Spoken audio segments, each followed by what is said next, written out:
Bonjour à toutes et à tous. Je prends quelques instants aujourd'hui depuis l'Assemblée nationale pour saluer tous les bénévoles engagés auprès des membres de la communauté du Haut-Saint-François.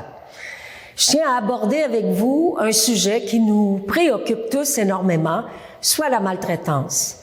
Ce phénomène prend différents visages. Il concerne tout le monde et s'avère parfois difficile à déceler. Les victimes sont plus souvent des personnes en situation de vulnérabilité ou de dépendance, par exemple, des personnes aînées en perte d'autonomie ou des enfants. De telles situations sont inacceptables et nous prenons collectivement les moyens pour les prévenir.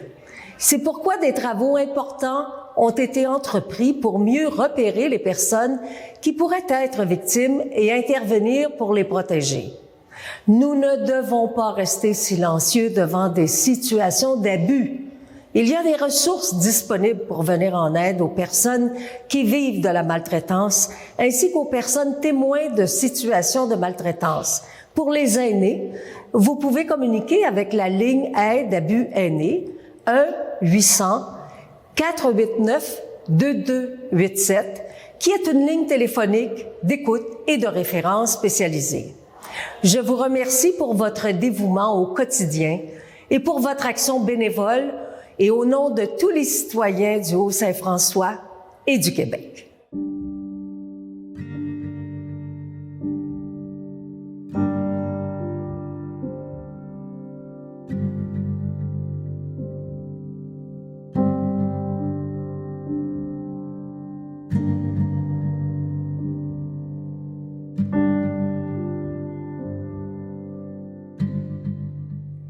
Bonjour tout le monde, bonjour Joanne, bonjour Célia, bonjour Jerry, bonjour Augustin, bonjour Suzelle et bonjour Charles.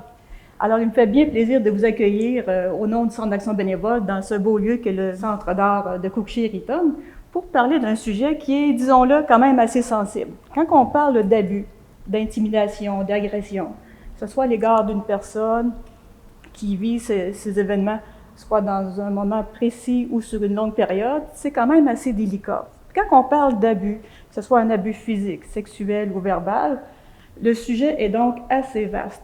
Mais j'aimerais aujourd'hui qu'on puisse l'aborder sous l'angle des jeunes et des aînés. Alors ça, si on pourrait voir ensemble sous quelle forme, ou s'il y a des moyens entre jeunes et aînés, si on pourrait trouver des moyens de jonction pour dire, ben oui, on peut être des aidants mutuels. Alors, Jerry, sur ce, je te laisse la parole. Et je vous souhaite une bonne rencontre d'échange qui, j'en suis certaine, va être fructueux. Bien, merci France. Bien, ça me fait plaisir. Alors, merci beaucoup comme citoyens et citoyennes bénévoles d'avoir accepté cette invitation et bonne rencontre. Merci. Merci. Alors, pour débuter nos échanges, j'aimerais ça beaucoup partir d'une citation de Danielle Trottier. Alors, vous la connaissez peut-être pas, c'est une scénariste de séries télévisées. Notamment, elle a fait Unité 9 toute la vie. Drames psychosociaux, là, elle est spécialisée là-dedans. Et le 7 avril 2022, je vous lis la citation, je pense qu'elle est assez importante. Là. Alors, je l'affirme avec un grand sérieux, je ne connais personne autour de moi qui n'ait pas vécu de violence. Que ce soit à l'école quand il était petit, que ce soit avec son voisin, que ce soit avec son père, sa mère, sa grand-mère, que ce soit avec son gynécologue, que ce soit avec un ami, je ne connais personne autour de moi qui n'en a pas vécu. C'est assez marquant quand même parce que souvent, on se questionne à savoir, quand on entend parler d'abus, « Ah ben non, moi, c'est sûr que j'en ai pas vécu. » là. Le mot est gros, le mot est large, puis ce qu'on entend parler souvent, il me semble, c'est tragique. Là. Donc, souvent, dans notre propre vie, dans notre quotidien, on n'a pas l'impression nécessairement d'avoir vécu de l'abus. Puis je renchéris parce que je pense à autre chose en même temps. C'est la différence. Mm-hmm. Tu sais? Puis, comme je vais prendre mon cas, là, quand j'étais au primaire, au secondaire, même, c'était moins pire après à l'université, mais j'étais rousse. Vraiment, là. Tu sais, on recule il y a multes années. Et c'était un cas rare. Mm-hmm. Alors, j'étais différente. Au primaire, au secondaire, j'étais la seule dans toute l'école. C'était une cible. J'étais une cible beaucoup plus facile. on parle de vulnérabilité. Là aussi, ça rentre en ligne de compte. Tu sais. Et avec les années, là, je me suis un peu renfermée sur moi-même. Et là, a embarqué la performance. Alors, la performance a entré, alors, au primaire, les records académiques, au secondaire et tout ça. À un moment donné, il a fallu que je me prenne en main. Puis je prenais même pas... La gêne est rentrée en ligne de compte aussi. Puis à un moment donné, on était plusieurs qui avaient la même couleur de cheveux, rendus au bac. Et puis là, j'ai complètement changé mon attitude, parce que je n'étais plus la cible, la différence, des surnoms et de tout. Oui, c'est ça. C'est ça. Alors, moi, c'est là que c'était la performance. Et là, après ça, là, j'ai comme éclos, là, je vais dire ce mot-là. Et là, par après, là, je me suis impliquée en politique et tout le tralala, là. Mais c'est ça, c'est la différence. Et puis après ça, quand tu es complètement isolé, et là, puis je reviens aux aînés, puis on parle aussi d'aidants mutuels, enfants, aînés et tout ça. Et on le voit encore, il y a des enfants qui sont différents. Et entre eux, aujourd'hui, on le voit au primaire, ils sont, comment je dirais donc, je dirais pas violents, mais verbalement, ils le sont, puis ils ne savent pas, tu sais, entre eux, pour une différence. Et aujourd'hui, la performance, c'est beaucoup plus qu'académique, là. Oui, c'est ça, parce que là... Alors, la performance, c'est ça, exactement. Il y a une autre couche de ça avec c'est ça. les réseaux sociaux et tout ça. C'est ça, je reviens aux aînés. Tu sais, on parlait des aînés aussi. La vulnérabilité aussi, parce qu'on le voit, là. Rendu quand tu es un peu plus isolé, et tu deviens beaucoup plus vulnérable. Mais on n'avait on n'avait pas de ressources. Ah non, non, non. Tu sais, à ce moment-là, Hey. tu n'as aucune ressource. Arrête de pleurer. Puis c'est ça, puis les parents, ou quoi que ce soit, ben il fallait pas, ben garde, c'est comme ça, tu vas à l'école, puis c'est bon. Il faisait de Tu l'UNU. n'avais aucune ressource. Donc, c'était face à toi-même. C'est ça. Et là, il fallait que moi-même, à un moment donné, je trouve une solution. Ouais. Puis je savais que moi, mes parents, c'est important, la performance, tu sais. Fait que là, à un moment donné, j'ai dit, bon, ils vont oublier à l'école la couleur de mes cheveux. C'est ça. Puis là, j'ai dit, je vais essayer de me trouver une solution. Puis c'était de la performance. C'est devenu, c'était l'objectif premier d'être première de classe tout le temps, tout le temps, tout le temps. Parce que j'étais très renfermée sur moi-même. Ça, c'est sûr, là. En bas âge et tout ça, à cause, c'est toujours, j'étais pointée. Ah, puis je ne pouvais pas rien faire. Ah, c'est de la petite rousse, là, tu sais. Fait que c'est toujours, même rougette, à un moment donné, c'était la rougette, là, tu sais. Fait que tu t'oses plus, tu te caches quasiment en arrière des gens pour passer inaperçu, tu sais. Et puis, j'étais la seule, tu sais, dans toute la famille, la grande famille, dans toute l'école, même au secondaire. Alors, tu sais, à un moment donné, puis là, je me suis dit, je vais me couper les cheveux. Tu sais, à un moment donné, je voulais me raser, tu sais. Je vais me les raser. Mais tu ne pouvais pas faire ça dans ce temps-là. Aujourd'hui, tu te rases, là, tu sais. Fait que, tu sais, non, mais aujourd'hui, oui. Fait que tu peux être rasé. Mais, tu sais, je veux dire, je reviens à ce que Suzelle disait, en vieillissant aussi, mais aujourd'hui, les ressources, il y en a plein.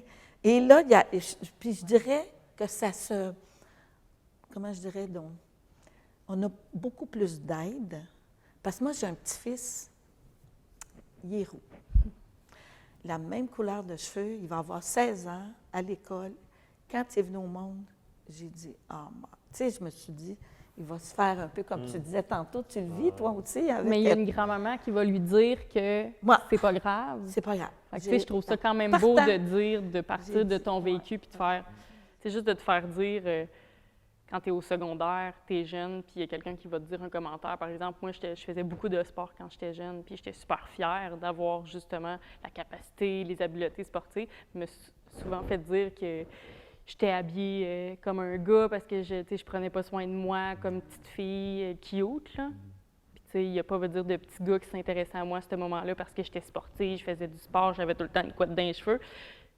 Puis tu sais, en soi, je me disais, ben je m'en fous parce que moi, je fais du sport, c'est ma personnalité. Je suis tellement fière d'être différente en ce moment des autres.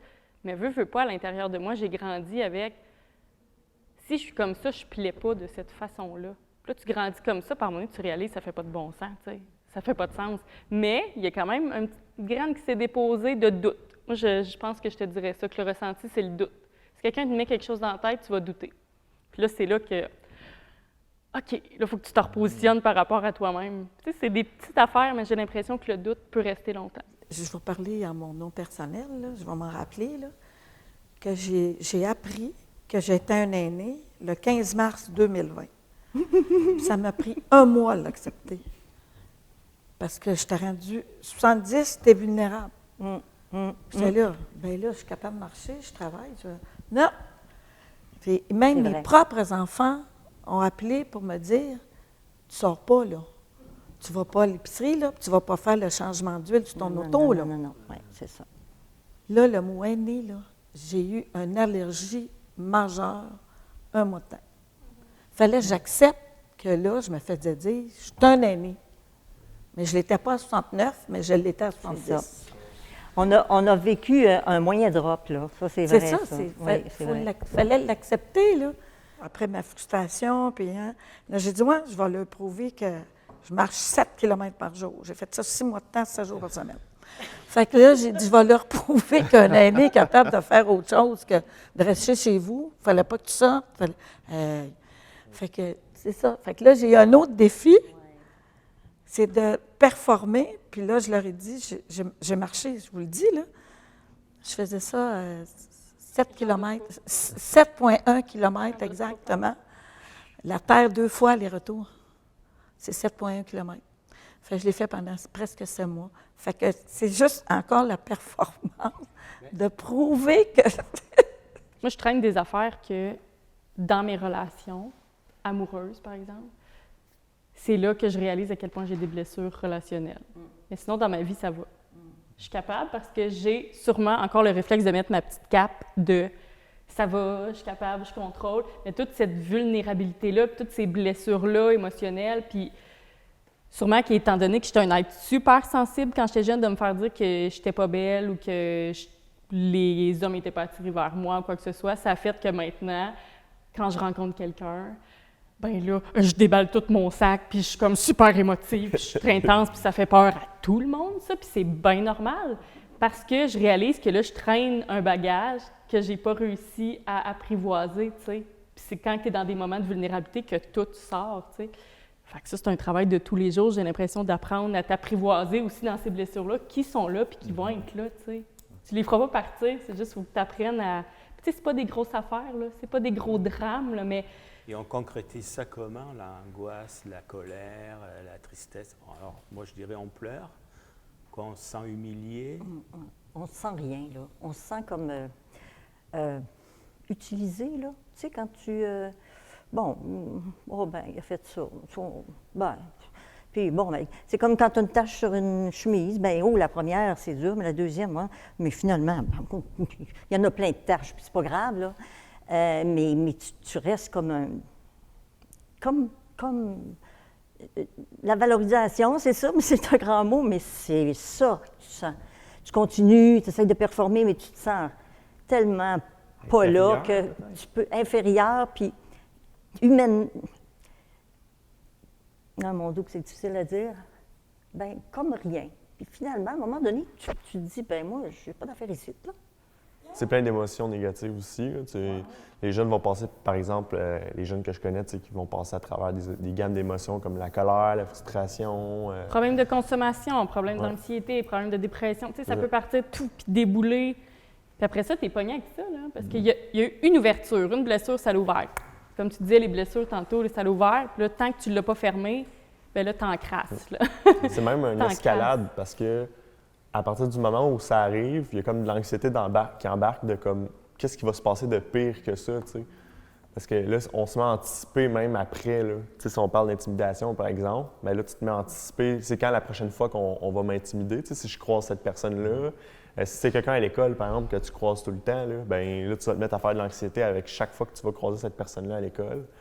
Fait que c'est vraiment un ressenti profond d'angoisse mélangée avec parfois de la colère, de la tristesse, puis ça va être propre à chacun. Là, tu sais. Je l'ai vécu. Coudonc, je me dis, les jeunes, ça intéresse pas les jeunes. Mais dans ma vie, j'ai fait des dépressions. Puis, même aujourd'hui, c'est ça. Je me souviens, la première fois, je travaillais, puis j'étais en congé, bien sûr, mais je sortais plus, là. Je sortais pas. S'il avait fallu que je rencontre quelqu'un, je changeais de trottoir, là. C'était comme la honte, là, mais la honte, puis la culpabilité, là. Le sac à dos plein, là, la misère à me traîner. On dit, oui, toute une histoire de sérotonine, oui. On a peut-être, j'ai peut-être une faiblesse, à ce niveau-là, c'est beau. Mais c'est plus que ça. Puis c'est quand tu dis, là, oui, tu dis, j'ai eu une crise de cœur, c'est de valeur, hein, c'est sûr, une crise de cœur, c'est légitime, c'est comme, mais j'ai fait une dépression. Tu dis pas ça. Tu dis pas ça, parce que là, la personne, je l'ai bien raide, puis c'est affreux. C'est affreux de se sentir comme ça, je pense, c'est la pire des... J'ai déjà entendu à la radio quelqu'un dire qu'il avait vécu un cancer, qu'il avait vécu une dépression. Il disait, j'aime mieux avoir un cancer que d'avoir une dépression. Bon, on met des guillemets autour de ça. Mais c'est très difficile. Dirais-tu aussi que tu sentais de la culpabilité dans le sens que comme c'est de ta faute si tu es en dépression? Ah, ben oui. C'est le cercle vicieux. C'est le cercle vicieux. Plus tu te sens, pas bon. Moi, je n'étais pas assez bon. Pas assez bonne en rien. Fait que, non, c'est ça. Fait que c'est vraiment le cercle vicieux. Parce que tu faisais le parallèle avec la crise cardiaque. Tu sais, quelqu'un, comme tu disais, qui rentre à l'hôpital pour une crise cardiaque, on ne va pas dire c'est de ta faute, tu sais. Alors que quelqu'un qui a une dépression, des fois, on va dire c'est parce que là, tu as trop d'affaires négatives dans ta vie, t'as pas, tu sais, on individualise. C'est ça. Ah, regarde, en jasant, c'est drôle. Parce que, tu sais, ma conception, c'est que, les jeunes, aujourd'hui, avec tout ce les aînés, puis comme je vous disais, j'appréhende. Tu sais, c'est comme deux groupes, deux batchs différents. Mais Colin, qu'on a avantage à les émotions qu'on a eues, même si ça fait des centaines d'années. Non, peu importe. Je me dis, on est humain. Puis de se parler, puis de vraiment, pas juste en théorie, mais d'aller chercher les expériences qu'on a. Est-ce qu'il n'y a pas des nouvelles émotions qui sont arrivées dans le temps? Ben non. C'est pas avoir peur de parler de nous autres, parce que je suis certaine qu'on se rejoindrait énormément. Il faudrait, mais non, je pense pas en ce moment que c'est comme ça, que c'est fait que les gens accueillent cette ouverture-là, mais on devrait pouvoir se dire, je ne te connais pas, Suzelle, mais j'ai envie de t'écouter, puis j'ai envie aussi que tu m'écoutes pour qu'on puisse ensemble essayer de mieux comprendre quelque chose, mais j'ai l'impression que ça ne se fait pas en ce moment. Mais c'est la victime elle-même, des fois, qui a honte, là, tu sais, puis qui ne veut pas en parler. De se mettre à nu. La honte. C'est un risque de ne pas être entendu. C'est un risque d'être jugé, puis là, la culpabilité, si déjà tu as beaucoup de culpabilité, ça ressort, puis ça commence à recogner après, là. Enfin bref, oui, c'est un risque. Je le vois comme ça, là. J'aimerais le faire, éventuellement, avec un bon... Mais bon, il faut établir une bonne relation au point de départ. Il faut que ça coule, qu'il y ait un lien intime. Oui.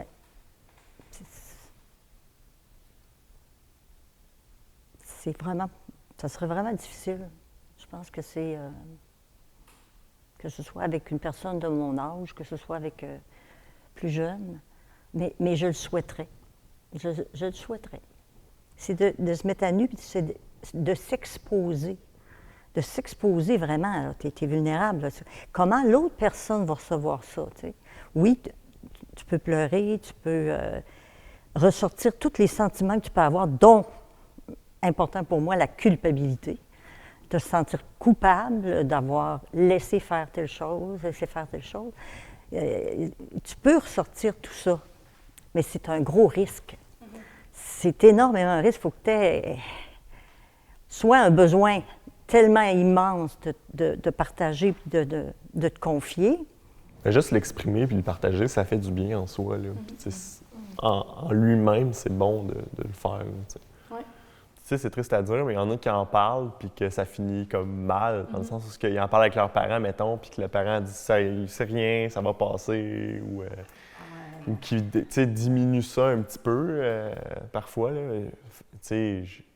J'imagine qu'on a peut-être, puis je pense que Célia, tu en parlais un petit peu tout à l'heure, il faut comme cultiver un petit peu cette culture-là d'écoute envers des gens qui ont eu des difficultés, puis apprendre parfois à juste écouter puis accepter l'autre dans ce qu'il vit, là, puis pas nécessairement se mettre... Parce que des fois, quand c'est quelqu'un de proche de nous, on se met tout de suite en posture de solution, puis on n'est comme pas capable d'accepter que la personne vit ça, fait qu'on fait juste tout essayer de chambouler sa vie pour que ça change, tu sais. Ouais, juste l'écoute. C'est ça, plus valider la personne dans ce qu'elle a vécu, puis accepter parfois que même nos proches ont des vulnérabilités, puis que c'est normal. Parce que les gens sont super inconfortables avec ça, tu sais. T'en parles, par exemple, à ta famille, puis ils vont tous avoir des réponses pour te trouver des solutions, puis pour être proactifs. C'est ça. Moi aussi, ça me vient beaucoup me chercher ça. parce que dans les dernières années, j'ai fait une dépression aussi, puis je pensais jamais me rendre là dans ma vie, tu sais. Moi, je me suis dit que c'était une dépression postpartum parce que j'ai eu un bébé, mais je sais très bien que c'est des années d'évitement de la personne que j'étais, de performance qui m'a amenée jusque-là. Puis quand j'ai essayé de m'ouvrir là-dessus, j'ai reçu des commentaires comme « ben botte-toi le cul, lève-toi, va juste prendre l'air ». Puis plein de ressources, genre de lecture à faire sur le bien-être, le développement personnel. Puis j'étais comme « je veux juste plus me lever le matin ». On va prendre un bain, C'est ça, prendre une t'sais. tisane. Fait que, tu sais, cette espèce d'ouverture-là, de juste être là, puis d'être dans le ressenti avec quelqu'un, puis de sentir qu'il t'apaise là-dedans, c'est juste ça que tu as besoin, tu sais. Mais on est super inconfortable quand ça arrive à quelqu'un qui est proche de nous, parce que tu es comme, OK, il va pas bien, OK, c'est quoi qu'on trouve là, pour l'aider, parce que je veux pas le voir comme ça, puis tout ça. Donc, puis je comprends. Tu sais, se faire dire, ben, tu te sens pas bon. Ben non, t'es bonne. Regarde, tout le monde le dit, là. T'es bonne. Ça va bien. C'est zéro. C'est zéro. C'est pas... Ça fonctionne pas. C'est pas comme mettre un beau bandage. Caroline, que c'est mettre... Tu peux mettre du polysporin sur un bobo, là, avec un beau bandage. Ça marche. Mais, hey boy, moi, je souhaite pas ça à personne. Mais en même temps, bon, regarde, là, on dit, c'est sûr que c'est difficile. Mais à travers ça, Oui, si tu t'en sors, Ah oui. oh my God, que tu sors avec Ben, il y a un plus, là. Donc, d'en parler, c'est difficile, mais je sens là que c'est... On parlait de valises qu'on traîne, mais on les dépose enfin à quelqu'un. Mais c'est pas facile de déposer à quelqu'un. Est-ce que c'est juste une question de confiance en l'autre? Ça... Je pense que c'est super personnel comme préférence, parce qu'autant il y a des gens qui veulent juste se confier à des personnes qui connaissent leur famille, leurs amis les plus proches. Puis il y en a d'autres, dont je fais partie, que c'est beaucoup plus au niveau d'une personne neutre qui n'est pas dans les proches immédiats. Ça prend quelqu'un qui va t'écouter, mais qui va t'écouter avec une ouverture, une sensibilité énorme, puis pas de jugement, mais es-tu capable de trouver ça vraiment, là? C'est pas... Oui, puis comme Jerry disait, j'ai l'impression, puis on n'a peut-être pas ce réflexe-là en étant dans des sciences plus sociales, mais dans certaines expériences, l'écoute ou la relance, la discussion était beaucoup plus sur le geste, les faits, que sur le ressenti de la personne. Puis j'ai l'impression que on va vite sur les faits, puis je pense que le geste est quand même important dans un cadre légal, si on peut dire, mais on oublie souvent, je trouve, le reste, une fois que le cadre, est-ce que c'était légal ou est-ce que c'était pas légal, est comme clair, on revient peut-être pas aussi profondément sur le ressenti de la personne, qu'est-ce que ça y a fait vivre, parce que, comme on a dit, même si c'était quelque chose de légal, que c'était pas, on parle pas d'abus sexuels, physiques ou quoi que ce soit, ça peut avoir des conséquences tout aussi graves. Puis on dirait que des fois, on excuse, on se dit « Ah, c'était légal, fait qu'il ne doit pas avoir tant de conséquences », mais... Il y a vraiment un gros manque, un gros vide au niveau de tout ça, là, de l'espèce de des ressentis, des émotions. C'est beaucoup dans le rationnel, les faits. Qu'est-ce qui se passe? Tu as vécu justement un abus quelconque, puis je veux dire, ça c'est correct parce qu'il y a des abus, les abus sexuels, c'est une autre affaire, là, ça c'est une autre game. Là. Mais juste dans la violence qu'on nomme aujourd'hui, de se faire dire « Ah, t'as les cheveux roux, ah, t'as l'air de ci, t'as l'air de ça ». Juste ça, c'est vrai qu'on laisse souvent ça aller, puis on se dit « Bah, c'est pas si grave ». Puis finalement, ça fait des adultes qui grandissent avec une boule de colère, puis avec des sentiments pas super nice, puis qui prennent pas soin d'eux autres. Il y a beaucoup un petit truc, là, puis ça peut grossir beaucoup, là. Moi, j'en connais des jeunes qui figent là, quand ça arrive, cette situation-là, puis que malheureusement, on dirait qu'il n'y a rien devant eux autre que leur misère, un peu, là. Puis ils ont de la difficulté à franchir ça, puis à agir, là. Puis j'imagine que c'est quelque chose qui est autant fréquent chez des aînés, malheureusement, là, qui figent dans des situations de peur ou de difficulté, puis qui ne trouvent pas vraiment d'autres solutions, puis qui sont laissés à eux-mêmes en plus. Là. Fait que... Ça existe, peu importe les générations, peu importe les périodes dans lesquelles on a vécu. Même aujourd'hui, on dit, bon, les réseaux sociaux, il y a beaucoup de moyens de communication et d'information beaucoup plus développés que dans mon temps, ou enfin, mes parents, grands-parents. Mais le vécu, je ne sais pas, mais j'ai envie de dire qu'il est le même. Tu es une personne humaine, tu viens au monde, tu grandis, puis tu subis X, Y, Z situations que tu vas prendre en main, combattre ou avoir des difficultés, t'en sortir ou pas. Mais c'est tellement... Je trouve que ça fait tellement du bien aussi de t'entendre. Pas juste, je pense que ça doit te faire du bien aussi de l'exprimer, mais d'entendre ça, je trouve que c'est justement rassurant parce qu'on sent tout que on a tout du stock à l'intérieur. C'est pas à des niveaux pareils, mais c'est là, ça existe. Puis moi, j'ai l'impression que dans la vie, j'ai une facilité à nommer les choses. Des fois, ça ne me sert pas toujours, mais j'ai l'impression qu'avec le fait de le nommer, le ressenti, bien, on peut pas justifier, mais je me sens comme OK, je suis écoutée, je suis entendue et je me sens rassurée aussi des fois. C'est vraiment, là, des fois, de le dire à quelqu'un comment tu te sens pour de vrai. Tu fais, tu sais, le calme que tu parlais, j'ai l'impression c'est ça, de se sentir rassurée sur, OK, je ne suis pas en train de fabuler là, sur le ressenti que j'ai, il est réel, il existe, puis OK, d'en parler. Puis des fois, on ne peut même pas parler de la même chose ou du même incident, mais comme tu dis, le ressenti peut être vraiment similaire. Puis là, on va chercher une... OK, c'est rassurant de savoir que l'autre comprend. C'est ce que j'essaie de penser, où dans la société en ce moment, il y a des... Où est-ce qu'il y a un environnement, où est-ce qu'il peut y avoir un croisement, ou dialogue entre les deux. Tu sais, je regarde ma situation, à part mes grands-parents immédiats, je me dis, est-ce que je suis en contact avec des aînés, autant de ma communauté ou quoi que ce soit? Fait que c'est... En tout cas, je réalise, on dirait qu'il n'y a pas de milieu commun ou côtoyer. Ça me fait réfléchir. Les jardins communautaires, c'est très populaire. Hein? Alors, c'est le meilleur endroit pour faire l'intergénérationnel. C'est vrai. Pour échanger, tout ça, les jardins communautaires, ça pousse partout. Là. Alors, c'est un des bons endroits pour faire l'intergénérationnel, exemple avec l'école qui est dans le village ou la municipalité, et les personnes aînées, parce qu'il y en a beaucoup des aînés qui ont des petits jardins. Là. C'est sûr que ce ne sera pas à la première rencontre au jardin qu'il va aborder ça. Là. Mais c'est ça, c'est que le jardin va être le lieu de rassemblement qui va permettre peut-être à des relations de confiance de se créer entre les aînés et les plus jeunes. C'est à partir de là que ça peut lentement se construire. Au même titre que des voisins qui seraient proches ou... Je pense que ça apporte beaucoup de facteurs plus personnels, dans le sens l'ouverture de la personne à entrer en contact avec l'autre, à accueillir le senti de l'autre.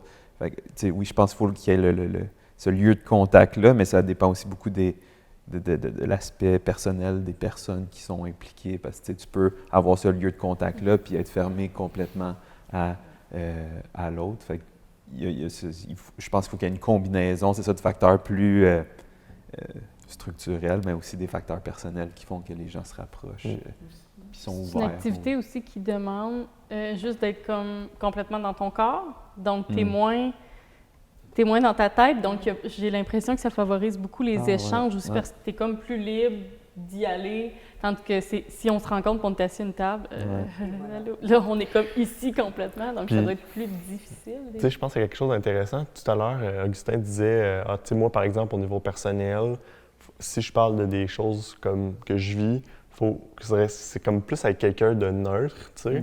Mais l'avantage, justement, dans des cas comme ça, c'est que les échanges au jardin communautaire, justement, c'est pas nécessairement des gens avec qui tu as un lien affectif, tu sais. Fait que tu peux peut-être plus te sentir comme moins jugé, peut-être, quand tu parles d'un sujet. Parce que le lien, il est moins... tu t'attends pas nécessairement à ce que la personne t'offre juste plein de solutions, comme qu'un membre de la famille ou... Puis justement, quand tu es là, tu peux observer aussi les comportements. Ça ne sera pas nécessairement dans le verbal que ça va se faire, mais tu veux dire un jeune qui est tout le temps un peu en retrait, fait ses petites affaires, bien éventuellement, tu l'observes de plus en plus, puis tu peux aller vers lui. C'est la même chose pour un aîné, donc c'est quand même un lieu d'observation aussi pour voir comment les gens se sentent, comment les gens...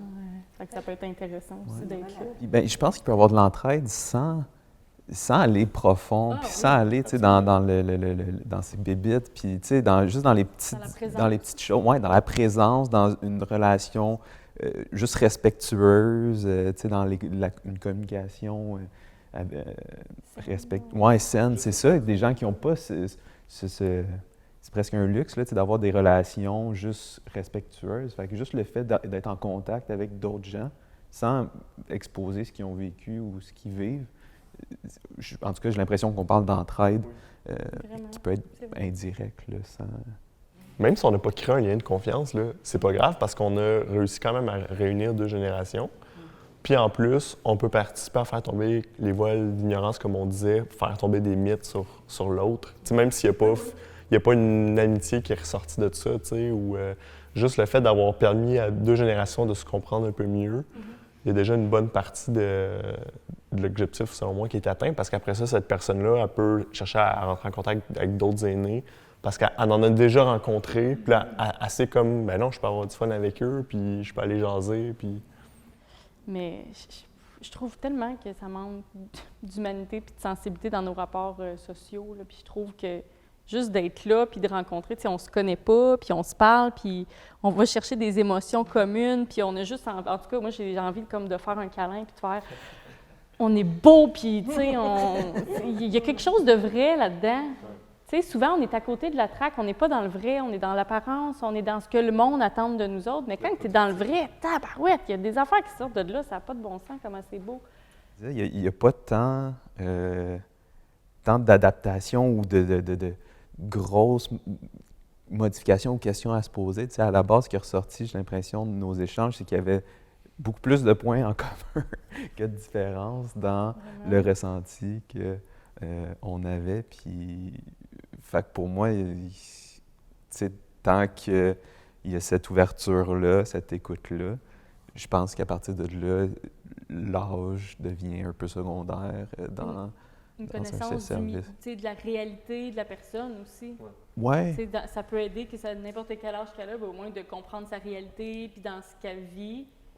Ben, qu'elle ait n'importe quel âge, je pense que c'est un cheminement à faire. Puis je de pense, juste prendre connaissance. Puis même 2 personnes d'un même âge vont avoir 2 réalités complètement différentes. Fait que, Exactement. tu sais, d'après moi, ça fait partie du processus de je sais pas comment l'appeler, relation d'aide peut-être. Fait que c'est ça.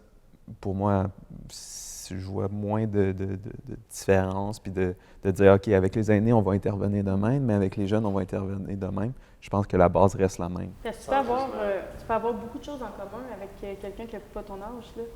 C'est sûr qu'on a peut-être plus les mêmes espèces de petits inside comme de réalité qu'on vit ou qu'on écoute peut-être des fois plus les mêmes affaires, mais des fois, tu ne corresponds pas du tout à ta génération. Des fois, tu fais, mes valeurs ne correspondent pas à cette espèce de productivité-là. Moi, je trouve que je me retrouve plus dans justement quelque chose qui est plus lent, qu'on prend plus notre temps, mais ça correspond zéro à ma génération. Donc, des fois, justement, de s'en parler, tu fais « Ah, ça fait du bien de retrouver des gens qui ont les mêmes valeurs, même s'ils n'ont pas la même âge, tu sais. » Fait que des fois, oui, on n'aura pas les mêmes référents, parce qu'on n'est pas dans la même génération, mais il y a des valeurs humaines qui sont là, puis tu te dis « Ça, c'est intéressant de partager ça, plus que l'émission qui passe à la télé, puis qu'on trouve ça le fun parce qu'on est jeune. » Tu sais, je trouve que c'est bien plus le fun de parler de valeurs ou des choses qu'on aime. Puis avec ça, avec ce que tu dis, Célia, au niveau des valeurs, ça développe une certaine complémentarité puis une complicité entre les personnes, indépendamment de l'âge. Oui, Tu sais. complètement. Encore mon nom qui ressort, de l'âge. Non, mais c'est vrai, la complicité est facile à ce moment-là. Tu sais. C'est intéressant, on n'a pas parlé de ça ce matin. Non? Des valeurs. On a parlé des ressentis, mais on n'a pas parlé des valeurs pour se rapprocher, dans le fond. Et c'est vrai que quand on partage les mêmes valeurs, peu importe l'âge, au moins on s'entend sur quelque chose qui est une base importante. Hein. Mais tu sais, il y a tellement des beaux apprentissages qui peuvent se Ouais. faire. Tu sais, par exemple, au niveau de la technologie, c'est sûr que ça avance tellement vite que parfois, en étant une personne aînée, des fois, le rythme n'a pas nécessairement suivi pour certaines personnes. Tu sais, il y a tellement d'affaires. Même moi, là, je suis au courant de la moitié de ce qui se passe, même pas. Là. Fait que des fois, tu sais, ça peut être une aide apportée. Tu sais, quelqu'un qui, justement, apprendre à cuisiner à un plus jeune, puis cette personne-là peut montrer, par exemple, au niveau plus de la technologie, s'il y en a qui ont de la misère à, je sais pas, soit sur un cellulaire, un iPad, un ordinateur, les courriels, n'importe quoi. Tu sais, de faire des échanges de services, puis de se rendre compte, bien, c'est ça, je ne vais pas juste là rendre service, mais plutôt c'est un échange. Chacun apporte quelque chose à l'autre. Je trouve ça bien plus enrichissant comme contact avec quelqu'un. Ben, et j'ai l'impression que vous l'avez un peu dit, là, il y a une question de temps. Ça ne peut pas se faire en une rencontre. Puis une rencontre organisée, pas forcément sur ce thème de se dire de quoi. C'est comme... C'est touché. Vous trouvez que c'est touché, quand même? Non, je pense pas que c'est la clé pour Non. Hein? s'entraider. Il faut aller ailleurs pour créer éventuellement ces liens. Ouais. Ben, j'ai l'impression que ça ne peut pas être forcé. Non. Fait qu'il faut que le premier objectif soit qu'il y ait au moins un espace de rencontre dont l'objectif principal n'est pas nécessairement qu'il y ait l'entraide, mais juste qu'il y ait cette rencontre-là. Puis, c'est ça. Selon ma perception, l'entraide ne peut pas être forcée. Ben oui, parce qu'on a à gagner à se connaître.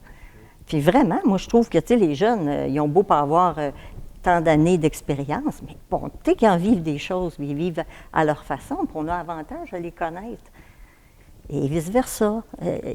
Oui, il y a peut-être des craintes, on va peut-être avoir des préjugés qui vont encore être là, tout ça, mais ça se lève, ça, quand on veut. Vous avez vécu tellement d'affaires, Ben là, tellement d'émotions ouais. qui est là, pourquoi pas en partager puis nous aider dans notre cheminement, des fois même dans le développement personnel, de faire « Hey, je fais face à quelque chose, on dirait que je ne sais pas si je vais m'en sortir. » Ben oui, j'ai vécu la même... Tu sais, c'est vrai qu'on n'a pas beaucoup de place d'échange comme ça. Et l'inverse, parce que vous avez une vision des choses que Exactement. on n'a pas nécessairement, là. Il y a une richesse à aller chercher, là. Moi, je trouve oui, une vraie richesse, un contact important, là. Bon, ben écoutez, merci beaucoup d'avoir participé à cet échange très riche et très intéressant. Donc, vous pouvez vous féliciter, hein, parce que c'était peut-être pas facile au début de nous rejoindre ici pour parler de ce sujet-là, mais vous l'avez fait avec brio. Moi, j'ai énormément apprécié ma rencontre. Donc, ben, je vais vous applaudir.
Ouh, ouh, ouh.